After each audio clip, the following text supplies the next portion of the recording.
Hi guys, this is Srinjay here, and we will be talking about the new automation tool Cypress and its data driving features. Uh, I went through the internet and I couldn't find some of the features which are actually helpful in making the test cases more active and data driven. So therefore I tried to create a project which could actually help to a lot of people, and I want to show it that how we could read values from .json files and then pass it into our test cases, those XPaths to our test cases, and execute it through Cucumber and Cypress. So if you go to my package.json file, something like this will appear, in which I have mainly provided Cypress Cucumber preprocessor and its options available. Okay, I have kept non-global step definitions false because I have kept my step definitions as a separate folder, and then I provided the step definitions path to my folder. Okay, and apart from that, in the fixtures, right, I have a page elements.json file in which you can see that the page is home, and then I am taking the Flipkart logo.xpath, and then I am taking the login button.xpath.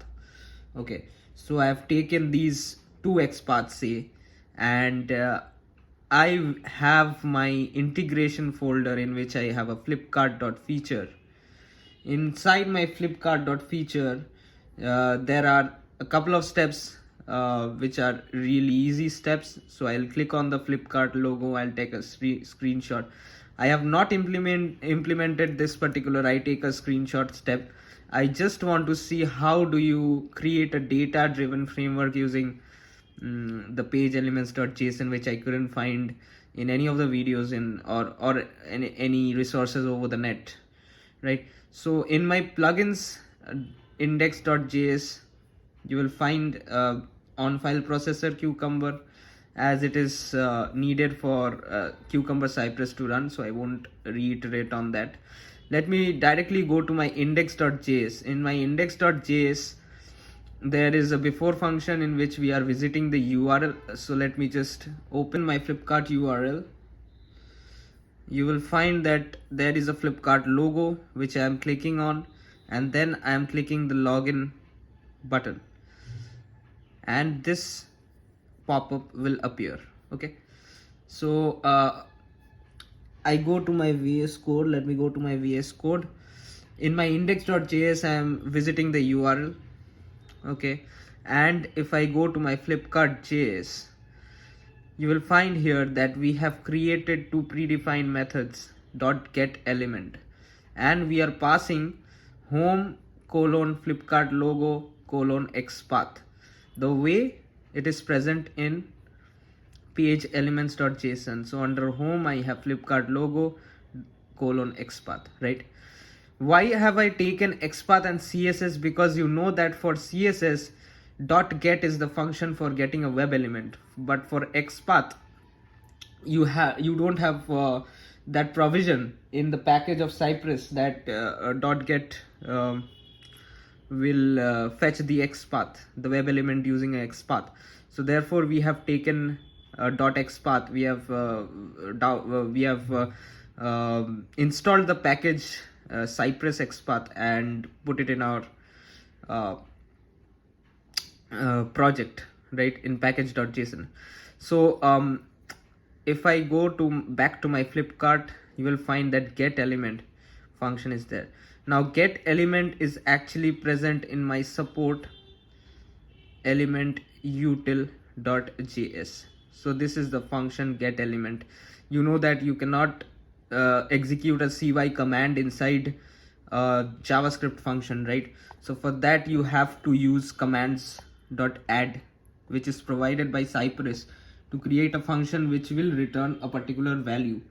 Otherwise you cannot return a particular value in Cypress. You have to either use a describe it, or you have to use Cypress.Commands.add. Okay, and here it's mainly what it is doing is that it is taking the key and it is splitting the value with the colon that is present over here. Okay, and it is then you know that home dot, right, if you go to page elements.json, you will see that under home you have Flipkart logo colon xpath, right?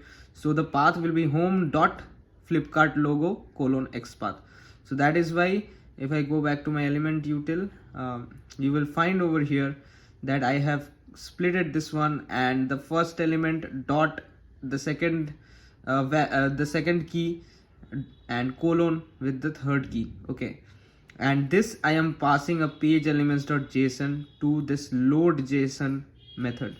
Where is this load JSON method? If I go to my support JSON util, you will find that there is a load JSON method over here. In this load JSON method, you will find that a read file method is there, which is just reading my page elements.json file.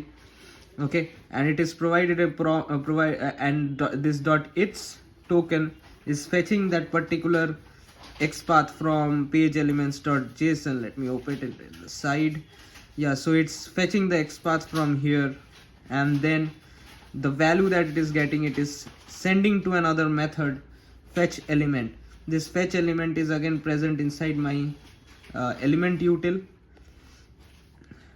Okay, this is the method fetch element, in which it is actually splitting the value and just checking whether it is an xpath or id css.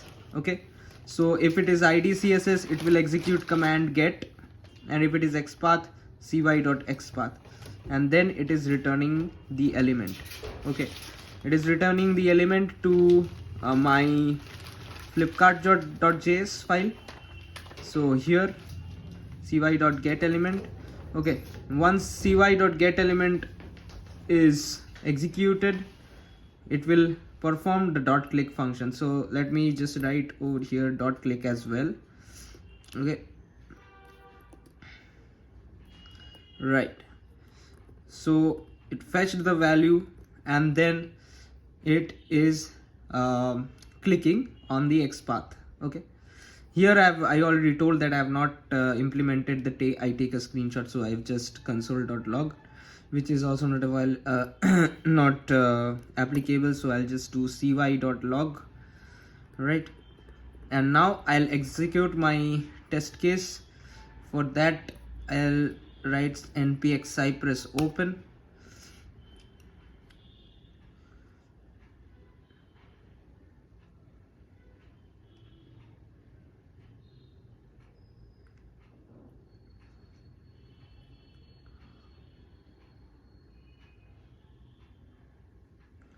Yeah, you'll find Cypress launching.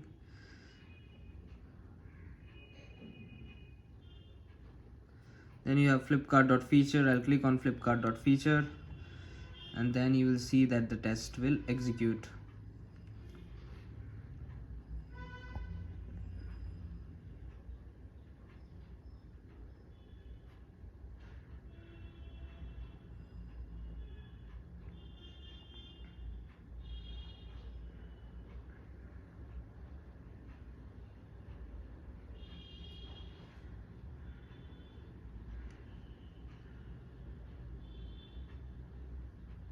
Right, so expected this is present in DOM. You will find that over here you see value image title equal to Flipkart 1, and then the key is xpath. Okay, then also for the second one, value is this one, key is xpath. Okay, and it is clicking this xpath AA contains text.login. So that is why that is how you can data drive from your framework the JSON file, okay, which is read by through my JSON util method, the file name and its token, then and the value is stored in here, which is promising to the fetch element method which is present in my element util. Thanks all for watching. Have a nice day.